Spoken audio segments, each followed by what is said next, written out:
lads, this is StevieLaaa, and today I want to talk about the next gen, the PS4 Mine Pacific.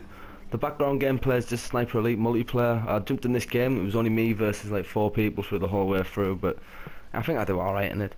Anyway, what I want to talk about today is, since the PS4 dropped out, the games I think have been really poor. I mean, it's been a letdown from the start, and I'll give you some reasons why.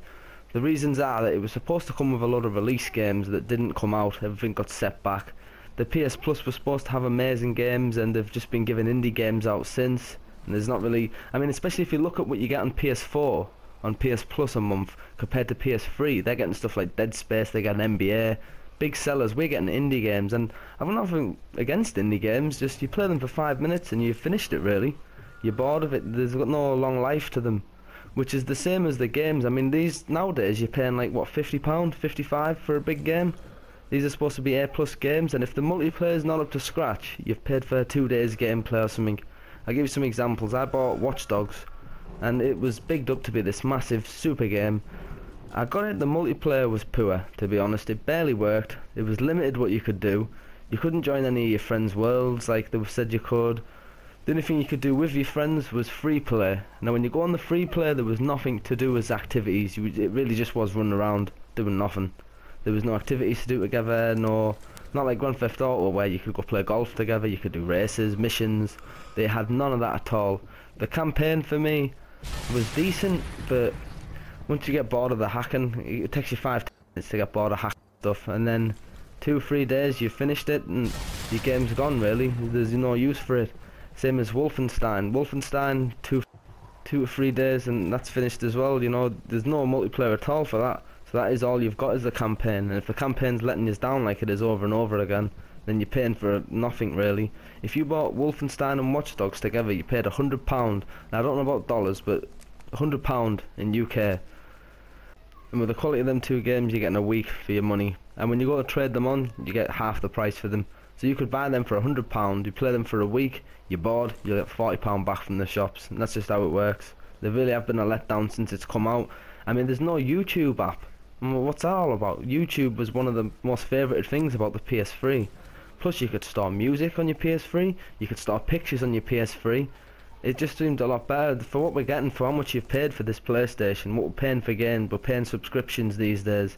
We don't seem to be getting anything for the money. And I think I know why the games are suffering. If you think about every game that's coming out these days, they're bringing them out for PS4 and they're bringing them out for PS3. Now I know a lot of people saying they're getting made for the PS4 and they're getting downgraded for the PS3, but I think it's limited because you've still got to get the same story into it, you've still got to get the same missions, the same online multiplayer, it's all got to be the same. So how big can they make it on the PS4 if eventually it has to go on the PS3?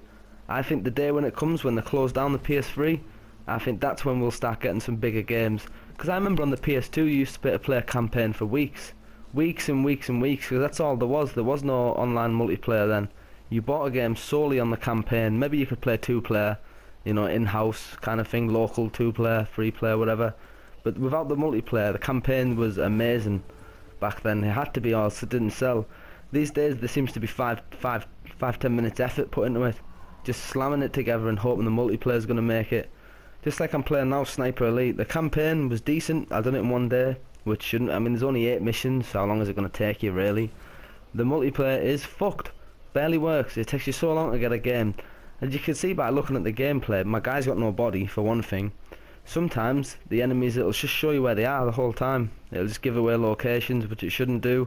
Sometimes players will glitch out when they're crouched, you know, going prone even. It'll show you as standing up. Even though you're lied down, it will show you as stood up with your arms out, which if you do that on this game, you're going to get seen and you're going to get tagged and you're going to get shot. It's as simple as that.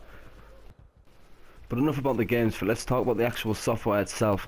How many times has your PS4, or I don't know much about Xbox One actually, so I'm not going to say anything about that, but PS4 in Pacific, how many times has that crashed when you're in the middle of a game? Comes up an error sign, completely throws you off the game, puts you back to the main menu. How many times has the store been broken, or the store won't work? How many times have you not been able to put a bank card on? How many times is it just completely frozen and you don't know what to do with it? Sometimes it'll just turn itself off for no reason. I mean, they bring out update after update after patch, and for what it was bigged up to be, it's just been a complete letdown on every aspect. Not only the games, not only the software, but the stuff they said they would give you with a PS Plus. there seems to be no effort put in it at all at the moment. I mean, the amount of apps you can download off the store, if you think of the apps on the PS3, there was loads of different apps you can download. You can get BBC, you can get ITV, you can get 5OD or whatever it's called. There's basically nothing on this. And this PlayStation 4 is supposed to be the highest spec gaming you can get on console. I know PCs have been way better for years and years, but for a console game, PS4 is supposed to be the absolute Mac Daddy of all consoles.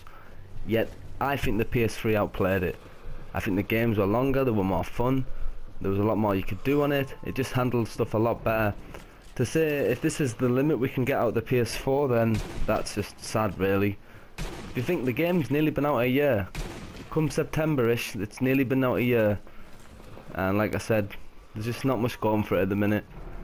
For me, they're going to have to turn it around. I know we've got a lot of years before they do bring another console out, and a lot of stuff could be done, but the first year has been a complete letdown. Anyway guys, that's enough mourning for me. Why not let me know in the comments what you play on? Do you play Xbox One? Do you play PS4? Tell me your experiences with it. Might be different to mine, you never know. But that's it from me guys, so until next time, I'll see you all later, and thanks for watching.